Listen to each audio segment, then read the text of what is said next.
Welcome to the Optimistic Curmudgeon, where the best ideas win. I'm your host, Josh Herring. Today, my guests are Katy Faust and Stacy Manning. Katy and Stacy are friends, co-authors, and president and general editor, respectively, of Them Before Us, a global movement fighting for children's rights to their biological mothers and fathers. Ladies, welcome to the Optimistic Curmudgeon. Pleasure to be here. Thank you for having us. Glad to know this is a podcast where the best ideas win, because you're going to get tired of winning by the time we're done with this. So much winning. Well, that's it. Lots of winning. I love inviting people on who have interesting ideas and then talking with them about it. And I know you both have really interesting ideas. I really enjoyed reading your most recent book. I've skimmed your first book, but then I really dug into conservative kids, raising conservative kids. And that was such a fascinating read. But before we get to the book, let's do back up just a little bit. Tell our audience a little bit about Them Before Us, about your stories, and how you guys became friends and started working together. You want to get this started, Stacy, or you want to fill in the gaps when I'm done? Do you like my version of the story, Katy? She tells a good story, I got to say. Why don't you just take it? Katy came swooping in to a open gym for the preschool class as the dad. She's going way back. She's going way back. That's good, like that. So good, so good. And we started talking about all the things, because I was doing my usual interview. I'm not much for small talk myself, until we came to politics, and Katy described herself as a social justice warrior. The needle slid off the record, I think, is the appropriate thing to say. But fast forward to a beautiful, beautiful friendship and a Barnabas group that Katy was creating for a bunch of church ladies to get together and chit chat about, life's happenings, raising children, the life of stay-at-home mothers and working mothers. And when she came home from Hawaii, I believe it was, with her husband, she was very convicted after President Obama made his evolution and decided to support the transformation of traditional marriage. She was really convicted to fight back on this, because it's a slippery slope. And of course, we were right, as conservatives are, so often proven right on our slippery slope arguments. But she really wanted to write about it and shape the culture. And as we all sat listening to an unusually emotional Katy at one of our Barnabas groups, I thought, as she professed, I can't write. I need an errand. Like, well, and so when I came home that night, hilariously, because God has an awesome sense of humor, I went to tuck my baby girl in. It was very late, and on her CD player was a VBS, like from 5 years ago, playing the story of Moses and Aaron at the burning bush. And I thought, oh, hilarious! Of course, I'm supposed to do that. So I contacted her. I said, hey, I could probably help you. And she said, thank God, I wanted to ask you, but I wanted to tell you. So we began writing together under the name of, because she's very clever, Katy Faust, Ask the Bigot, because obviously it's absurd. It's absurd that bigotry would be at the of the fight and support for traditional marriage and the importance it is to raising children. And take it from there. Yeah, that's it. Like, I wanted to talk about why marriage is a matter of justice for children. It very quickly evolved into everything that intersects with marriage and family is a matter of justice for children. And we started blogging anonymously. I would write, and then Stacy would transform it into readable things. And it was great because we had a few years of relative anonymity and obscurity to figure out our writing style and our partnership and the issues and all of that. And then slowly, and then not so slowly, we decided it's time to make this a formal nonprofit. And so that's what Them Before Us does. It advocates for children's rights and well-being in the family in any area that intersects with child well-being. So the definition of marriage, divorce, reproductive technologies, modern families, adoption, the definition of parenthood, infertility, all of that, like all of it, we say ultimately these are matters of justice for children. So Stacy has been the refiner of the words, for that organization since the very, very beginning, since them before us. And we figured out a pretty coherent writing system. But not only that, but we are, two of the 15 conservatives that still live in Seattle. And so we were also able to figure out what it took to pass on our convictions to our children in the midst of a hostile culture, and got to the point where we were answering a lot of questions about marriage and family, but an awful lot of questions about how do you make sure that the culture doesn't capture your children? And we, along with our fantastic husbands, had figured out a way to do it. So we decided to put all of those principles and a lot of stories into a book about how you can do this, how you can inculcate a conservative and a biblical worldview in your children, even if you're the only voice of reason in their life. So that's what book number 2 is all about, is really just sort of a tried and true field guide on parenting applied to our current crazy cultural woke moment. Yeah, I love that so much, in part because my academic journey and career journey has taken me down the route of intellectual conservatism. I've read Edmund Burke, I've read Russell Kirk. I can go to a conference. I think, Katy, you and I met at one of those conservative circle conferences where folks will stand around and either talk about tax policy or the border, or they'll talk about conservative philosophy, but not have nearly as much concern for the very practical questions that parents are focused on. And that seemed to me really to be where your book hit really well. I think I've been in classical education for over a decade now, and I've met so many parents who they maybe would never use the language of conservatism. They would not call themselves conservative, but they really want their kids to just grow up in what used to be called a normal world and want to go on to do kind of normal things. And those parents, I think, are increasingly kind of waking up to the fact that if they are not actively trying to prepare their children for the world they're in, that their kids are getting sucked into all kinds of different ideological positions, whether the parents support those or not. Well, and we bantered and really discussed, is it raising conservative kids? Is it raising sane kids? Is it raising Christian kids? Is it raising healthy kids? What kind of kids are we raising? And ultimately, we decided on conservative kids because we're not just here to raise anti-woke, anti-left, culture warrior kids. You have to teach your kids to be for the best ideas. And the best ideas are not new ideas. The best ideas are ideas that need to be conserved from biological truth, historical truth, economic truth. And ultimately, we're like, no, we're going to raise conservative kids that know how to conserve the very, very best ideas that actually are going to determine not just whether or not this country thrives, but whether or not it even survives. So we are targeting those parents that you identify, the ones that maybe don't have a really cohesive political formation, maybe even ones that don't identify as Christian. They're just absolutely freaked out because they see the ideology of the world and that it is coming to destroy and consume their children. And so this is the book for them. This is the book that just says, here's kind of the things that you need to be anchoring your kids in. Here's an age-appropriate way to do it. Here's the main topics and how you need to discuss it with them at, different points of development. You can do this.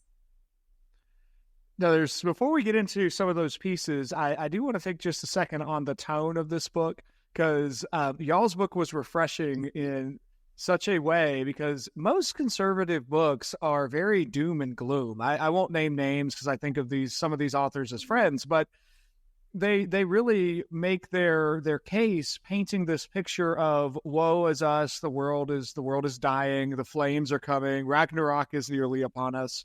And I think my understanding is, Stacy, this was mostly your voice coming through these parts of the book I'm thinking of, but your book was just, it's comedic. It's funny. You point out just some of the ridiculousness of the world, and then you invite the reader to laugh about it. So, Stacy, I wonder if you could speak to this for just a moment as kind of the shaper of the voice of this narrative. Why do you write with an eye towards being funny in your communication? Because laugh lines are more attractive than swollen eyes. We're living in absolutely absurd times, and the only thing we can do is point and laugh at it. If we surrender our joy in the day-to-day minutia of family life, and we're just doing nothing but crying in our beers and wailing and gnashing teeth, not only are we sacrificing just the things that bring meaning, because we're constantly worrying about things, but we're not demonstrating, we're not looking any different to the culture. Let's not live down as dour conservative to the uptight, Amishly clothed, fuddy-duddy. We're happy warriors out here looking to conserve the principles that humans have relied on for their flourishing for eons. We're in the right. We have the luxury of being right. So let's enjoy that. I'll say too, it's a reflection of reality. Like, Stacy's funny, and our families, I would say definitely ours.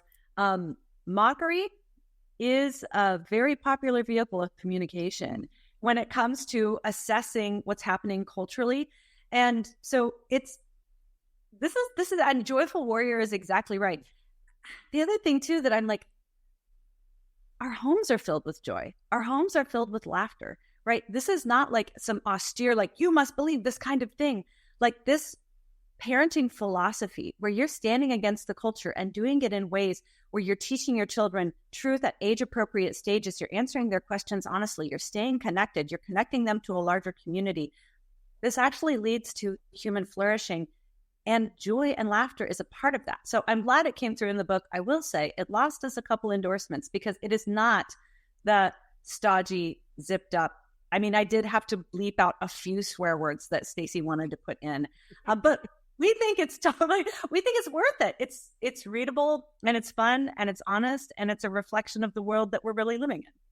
And can I say, I'm sorry to interrupt, but in this culture that is just lousy with intersectional victimization, the kids trafficking, the mental illness du jour, and the panic attacks, and all of the identities, it is so important to teach our kids that, well, you might feel victimized in this culture that uplifts victimization. You are not a victim. Mm-hmm. You are capable, and you can be a change maker in this world. And history doesn't always have to repeat itself in the negative. We could be looking at a serious revival in this country, a real pendulum swing. So, get on board and let's enjoy the ride to the ride to the right. Yeah. Love that. As y'all are describing that, it reminds me of two authors I've read recently. I'm teaching a studies in the novel class this semester, and we started with Gulliver's Travels, and it was so fun to go back through those stories and look at how Jonathan Swift looked around his day in early 18th century England and found the perfect images to mock politics and economics and corruption and the way the difference between what people think they are and what they actually are. And he saw it as a sort of spiritual ministry to point out the folly in the world around him. I think another person who's doing something similar, though I would say probably less thoughtfully than either of you, is the pseudonym Peachy Keenan. She's doing interesting work of also just pointing out some of the silliness. Yes, domestic extremists. I don't have my book. I don't have my book on the shelf. I've got Peachy Keenan's book next to my computer. So anyway, agree. It was so fun. Hers was like, I only made it through chapter 1 before I had to recommend it to one of my high school seniors who's writing a thesis on feminism. I was like, I don't think you can cite this book as an academic resource, but you have to read this book if you want to think about contemporary feminism. I think you guys seem to me to sit somewhere in between those visions, and I just love it reminds me too of the line from Proverbs that laughter is a good medicine for the soul, and that when we can laugh at the world, it's honestly really good for us. I wonder if we could go back to Katy, some of those principles that you've alluded to, and I want to get to the age appropriate or the way you stagger this for ages. But I want to go back to some of your terminology because I found it so helpful that you start your book with just explaining what you both mean by conservatism. Because I meet so many people, they will just assume that the right, conservatism, the GOP are all synonyms, but they never bother to define any of them. They just assume that clearly the Republican Party is the conservative party. And that's not at all what you guys seem to be assuming. So walk us through what you mean by conservatism and why you sort of start with a list of conservative principles that you want parents to intentionally inculcate in their kids. I think one of the distinctives of both of our books is a lot of what we're addressing is well fleshed out and well written and well researched and well explained in academic circles. And that there's a lot of writing, Burke and Kirk and all the people that you're reading. I mean, they're explaining this on a thought leader level. And what Stacy and I do in both of our books really is we put this down, we translate this. We translate these very high level ideas and principles. We put it right down at a layperson level. And so that's really what we're doing in both of our books. But this one, what we're doing is we're saying, here's these conservative principles. I mean, I've read, Yoram Hazony wrote the foreword. I mean, it's thought leader par excellence, right? He's incredible. And I love him. But what we do is we take a lot of the things that he outlines, and then we say, but this is what it looks like in real life. And there's all kinds of conservative principles that deserve to be conserved. And at different points in history, there's different pressure points in terms of which one of those are specifically under attack. So that's what we did in chapter 1 is we isolated, here are the specific conservative principles that are directly under attack right now because of the woke ideology that is overtaking and capturing every institution in your world, whether it's entertainment or academia or, your brand, an entire, political party. And here's what you need to conserve because there's a specific assault against those principles. So we outline like life. When does it begin? When does it end? Who's responsible for taking it? Who's responsible for protecting it? Male and female. What are the differences? Why does it matter? And once you understand male and female, then you can answer the question of marriage. What is it? What's the value of society? How do you need to think about it? Race. What is that? Is that our primary marker? Are we primarily racial beings, or is there something greater? What about the nature of individual rights versus collectivism versus like group identities? How does that connect to the founding principles? And what are the founding ideals? And how do we need to articulate them? Religious freedom of religion, freedom of conscience, right? We kind of go through all of the main issues that are directly under attack by a woke and leftist and progressive worldview. And we say, because these are the areas where your kids are going to receive the most indoctrination from the other side, formally and informally, you have to be hypersensitive and very proactive about instilling the correct way of thinking about these conservative principles. So that's what chapter 1 is. Again, this is not a book about being anti-left or anti-woke. This is a book about conserving the best ideas. Here's the best ideas as it relates to economics, biology, and history. And these are the things that you need to go on offense about when it comes to raising your kids so that the world can't capture them. And if I think that chapter would help to, if somebody's kind of flying around out there and they have this feeling of that doesn't seem right to me, that this feels wrong, that chapter will land the plane on why you should, what you're instinctually thinking. And for any leftists or wokists out there, if you've never met a conservative, that chapter will tell you exactly what being very quickly, easy read, and then you can just go ahead and give that book to one of your maybe conservative friends. Love that. I would love to hear you both kind of address maybe a different audience for just a second. What would you say to the parent who, for some reason, doesn't really think this book is necessary? Because I want to get to, in a moment, just how young you both advise starting these conversations. And I still run into colleagues, coworkers who, for the best of intentions, really still think that the best approach to particularly children is to shield them from a lot of these conversations. And some parents will take that. I've met parents who they want to shield their kids all the way up to age 15, 16, 17. They really want to just protect that, what they see as childhood innocence. What would you say to the parent who reads your book and says, wow, this is interesting, but I don't think this is necessary? Oh, first I want to address the people that might not think our book is necessary. There's going to be two categories of those parents. To the category that thinks it's unnecessary because you're totally killing it. Well done. Thank you for doing the work. We can use all the reinforcements we can get. The other category has their head in the sand and doesn't realize that the culture is or has already come for their children.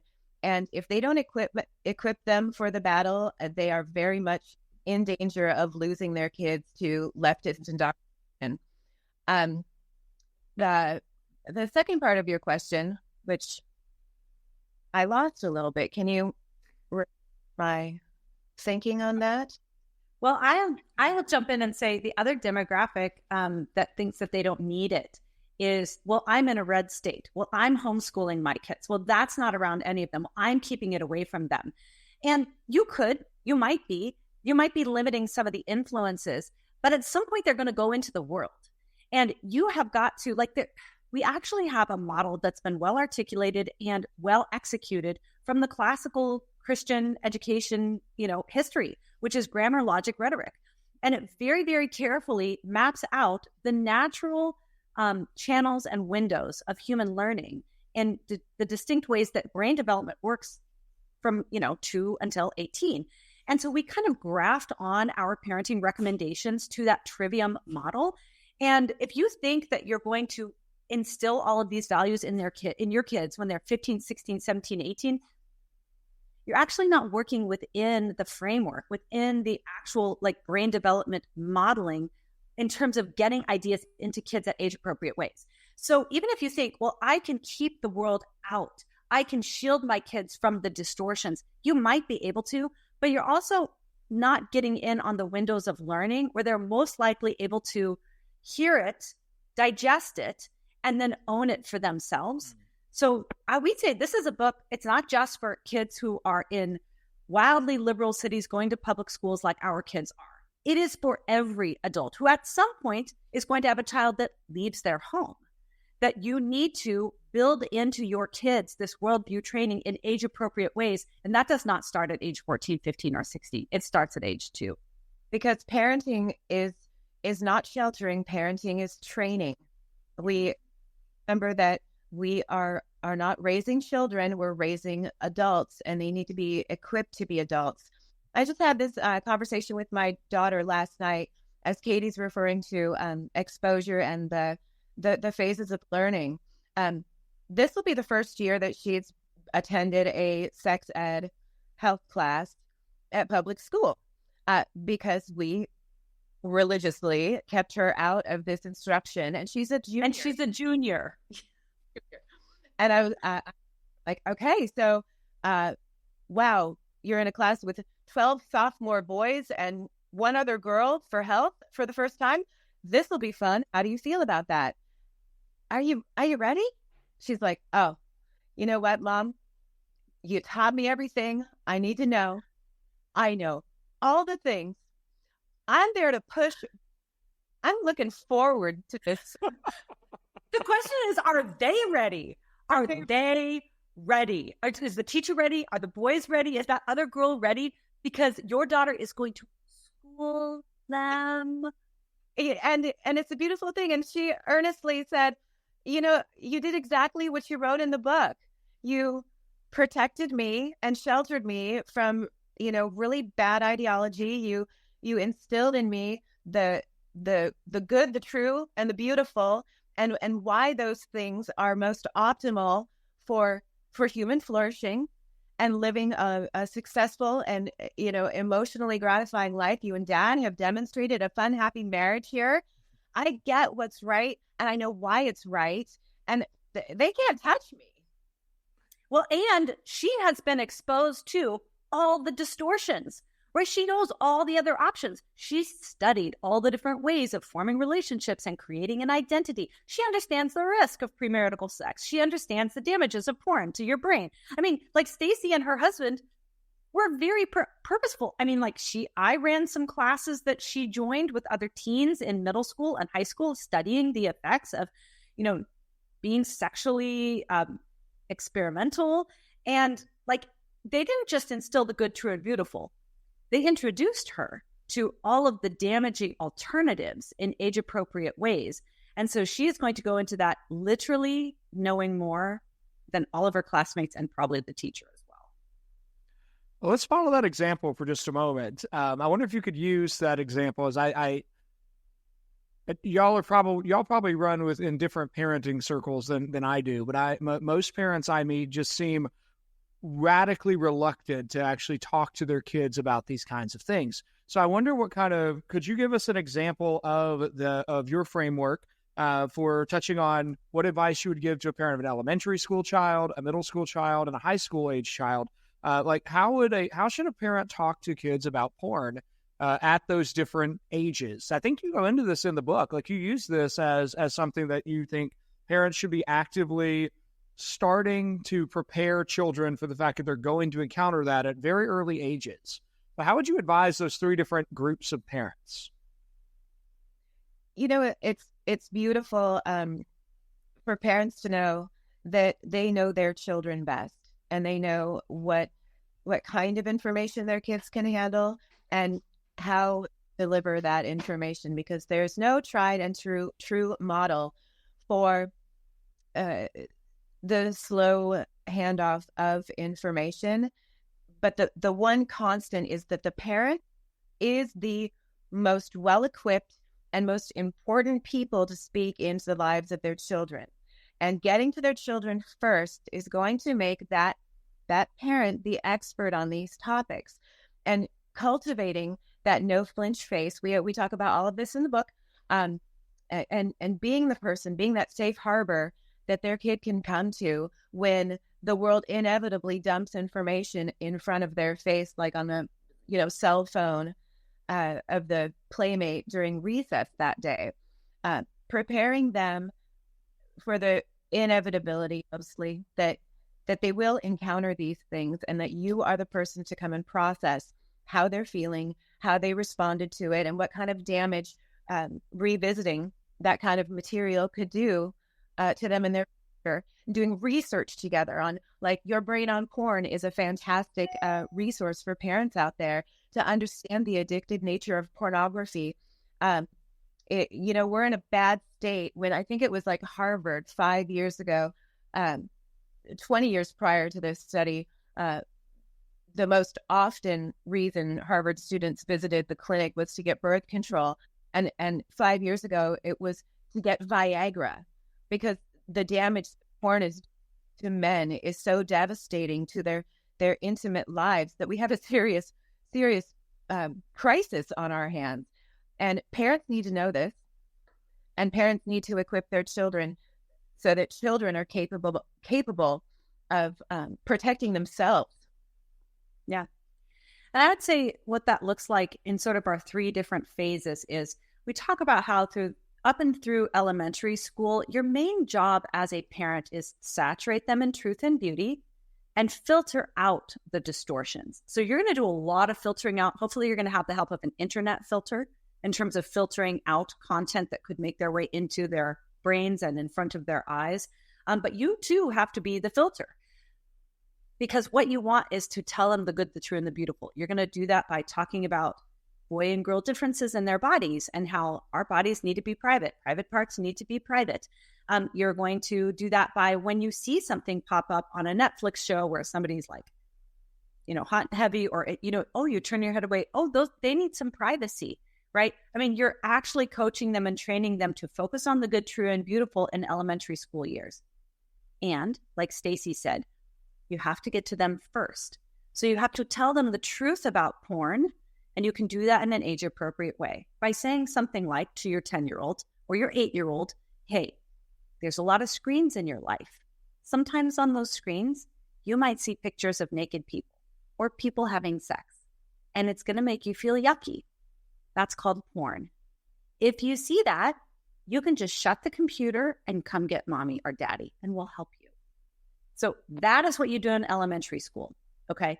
You filter out the distortions, you saturate them in good, true, and beautiful, and you give them a heads up that there is an alternative, a dangerous, damaging, distorted alternative to our perception of our bodies and sex out there called porn. And if they see it, you can help them. What do you do in middle school? You go full on and you research pornography. How does it impact your brain like a drug? Why is it that we are seeing, like Stacy said, the first generation of impotent 20-year-olds in the history of humanity? It's because of porn. How is this connected to trafficking? How is this changing the way that girls think about themselves because they have to market themselves like a porn star? How are you seeing that in your own friend group? So in middle school, you make them an expert on the damaging, distorted ideology that you are trying to push back against, right? And then in high school, you're done. In high school, you're not educating them about the good, true, and the beautiful. Your window to introduce them to the distortion is over. Now, your job is to stay connected, to make sure that they love talking with you, that they can tell you anything, that they know that you're in their corner, that you are not going to freak out if they say, hey, I was at a party with a bunch of guys and somebody put on a porno and I kind of felt trapped and I didn't know what to do and I felt sick ever since, right? You are the person. They feel so close to you. You are so connected to them that then you're functioning as a consultant. Well, what do you think you need to do? Do you need to have a conversation with that friend, or you just want to kind of change the boundaries around whenever you connect with that person again? So we take all of those different conservative issues and we kind of address, what do you do at each age? What do you need to tackle? How do you talk about it for elementary school, middle school, and then in high school? You're not teaching anymore. You're not training anymore. Your job is to be the most emotionally connected person in your child's life so that they can process and work it out with you and unburden themselves with you so that you can give them good counsel as they work out what this worldview is going to look like in their own life. I think that was one of the most helpful pieces I took from your book, is really just a very clear depiction of the idea that there is this narrow window that parents have to establish themselves as the key authority. Because everybody, and then all these other organizations, schools, media, talking heads, are all kind of vying for that position. And if parents aren't the ones who are in that position, some other group that does not have the child's best interest at heart is really winning that place of first authority. And it seems that if parents are that first authority, that's about half, if not three-fourths of the battle already won.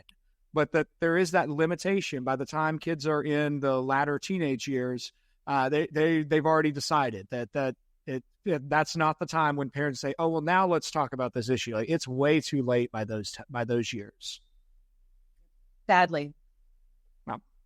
I wonder if we could go to Katy. You mentioned a second ago you had I loved y'all's section on the no flinch rule. And I wonder if you could first just kind of lay out particularly what the no flinch rule is, and then give us some examples. I thought this was just some of the most helpful places that really made your argument, I thought, very concrete. Because you, if I remember this correctly, you told stories that were from your own children. You kind of, sometimes names changed, I think, but they were from your kids that were really just illustrating the importance of parents not freaking out when kids tell them what's happening. Well, what the idea behind the no flinch rule is there are you are not going to be able to pass on your worldview to your children without crystal clear communication, without removing any barriers. The world is already trying to set up barriers between you and your child, especially through the ideology that parents are the oppressor, that parents are the problem, that parents are after you, that you can't talk with them, they won't understand.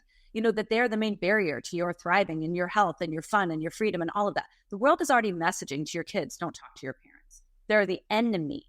And so there's already barriers in place. There's just run-of-the-mill barriers, especially once you're in the teen years. I mean, I don't know a lot of us that can look back on our teen years and be like, yeah, crystal clear communication with my parents, easy peasy, loved it every minute. It's like there's natural barriers, there's the barriers of this woke world. And so what we try to do in the book is say, if you want to pass your worldview on to your kids, There has to be a wide open, free flow of communication both ways. And one of the biggest ways that we can obstruct communication with our kids is for it to be emotionally difficult for them to share with us.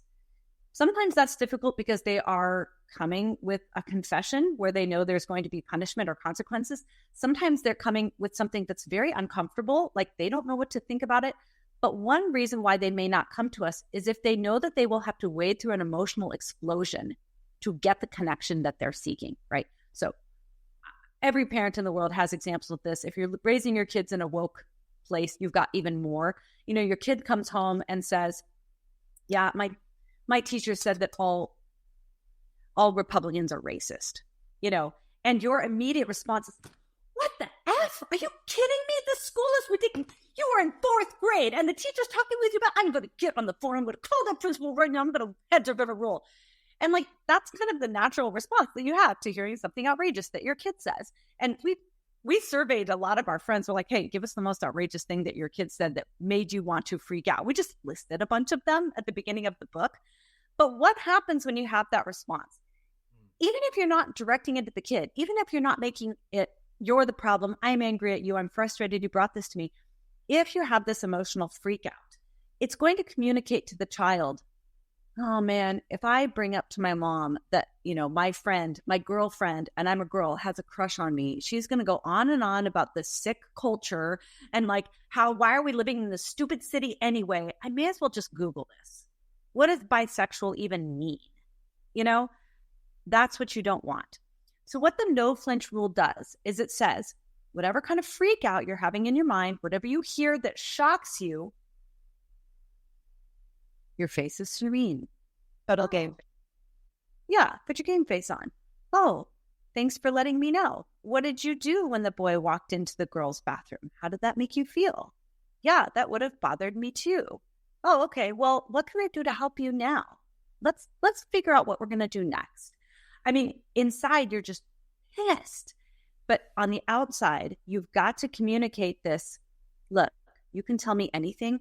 And the ultimate goal is for the child to associate talking with you. If it's a confession, if it's something they need to process, even if it's a major blunder that they made, they need to associate talking with you, mom and dad, with relief. They need to always think, even if I'm going to get in trouble, I always feel better after mom and I talk. So that's what the no flinch rule is all about.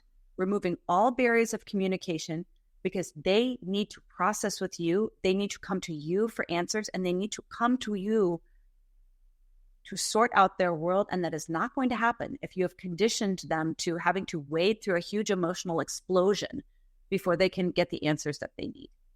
And that doesn't mean you need to keep your powder dry with adults that are involved in the situation. Mm-hmm. Keep it dry when your kid's downrange. Yeah. And process and then take the appropriate action with the librarian or the principal or the EI professional, whomever that is.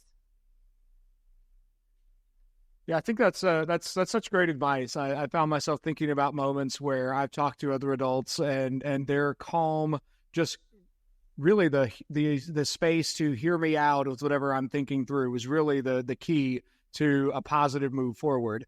And I know what that looks like on the adult side now, and you're just fighting tooth and nail to keep it all together.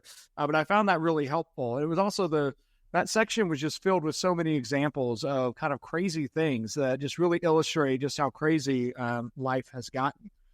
Well, as we're kind of wrapping up our conversation today, I kind of want to turn, I always try to end these turn these conversations towards in a hopeful direction. That's really easy with you guys because y'all are looking at a hopeful method for parents. But I wonder if you could both speak to the fact that it seems to me, I don't have kids yet, but it seems to me that the world has gotten darker for parents and for kids, even in just the last 10 years. 10 years ago, I did not have to worry about a Netflix show that was marketed to 2-year-olds, including I forget if it was a trans moment, a bestiality moment, whatever. The beaver, right? The transgender beaver with the top That's what it was. Surgery scars. Yes. Thanks, Blues Clues. I mean, we didn't have 10 years ago, there weren't three major magazines in New York in a single week that all ran polyamory stories as their cover.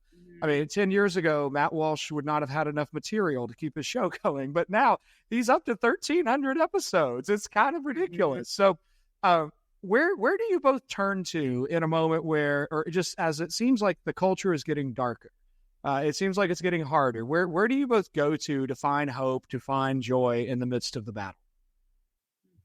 I would say having a group of friends who are people that I know that we can trust with our children, and I know that they have my back regardless of what stupid thing has befallen me for speaking the truth.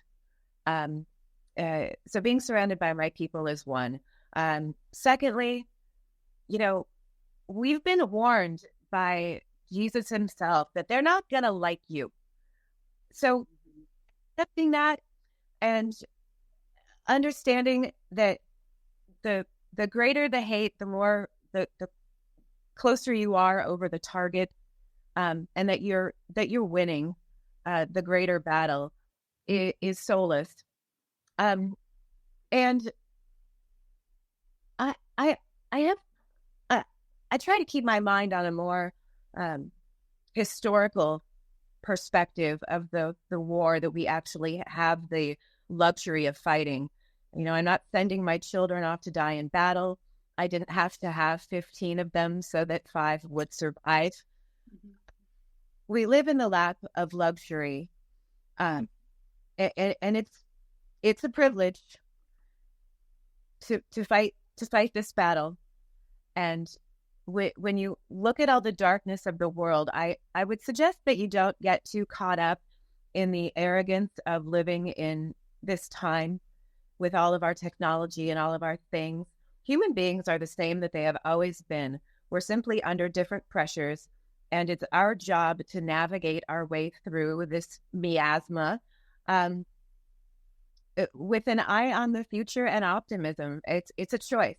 We don't have any control really over what comes our way or befalls us, but we have entire control over how we respond to it.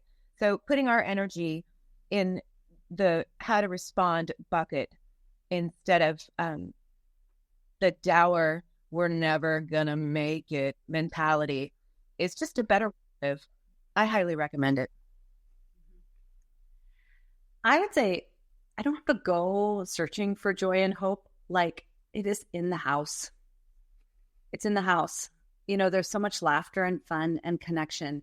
And a lot of that is fighting shoulder to shoulder with your kids against the insanity and the sweetness and that create when you have to work together against darkness. And it's dark. Like, Stacy and I don't pull any punches describing how absolutely devastating these ideas are to kids. I mean, we see it. We have friends whose kids and our kids have friends who have been consumed by it. And so we're not making light of any of that. But I will say that if you're actually trying to instill a biblical, a conservative, a Christian worldview in your kids, the darkness actually serves as a bit of a foil, which reinforces the good, true, and beautiful that you're trying to communicate.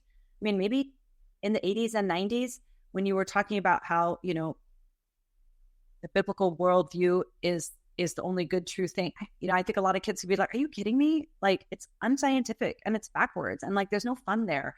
And these days, like, our kids, if they want to ask genuine questions, if they want answers that align with the natural world and the natural reality, they don't go to school. If they want open debate and free discussion, they don't have it in class. They have it at home. They have it at church. They have it in Sunday school. They have it at youth group. Like, actually, the madness of the world has revealed the sanity and the goodness of the conservative and the biblical worldview. And so really, it's awful, but in some ways, the world's doing you a favor. Like, this actually is so obviously connected to health, thriving, sweetness, harmony, in every way that you can measure it, whether it's like the bad ideas of driving past the long line of broken down RVs next to the park because your city is trying to help the homeless, whether it is the variety of sexual identities that their friends have tried on, and the fact that those identities seem to correlate with visits to the counselor's office for anxiety and depression. I mean, the world is making the case for us if we can properly anchor our children in the good, true, and beautiful in age-appropriate ways, and then stay connected to them. So it's dark, it's hard, absolutely not insurmountable, and actually helps our kids to become what they should have been all along, which is influencers of culture rather than being influenced by culture. And like Stacy said, it's a privilege. You're not here by accident. We're not here by, our kids are not born in this country at this time in this place by accident. You're here for a purpose. And it's a world saving purpose, right? To communicate the actual principles of spiritual salvation and physical thriving to the world around them. Honestly, it's such a monumental calling, and it's exactly the right one. The other side has won generations of young people because they're the only people that have offered them the opportunity to be a hero. I can save this group. I can be the warrior. I can be the one that transforms the world through advocating for LGBT equality or whatever it is. We're actually the ones that have the true story of kids who can save the world by being agents of the good, true, and beautiful.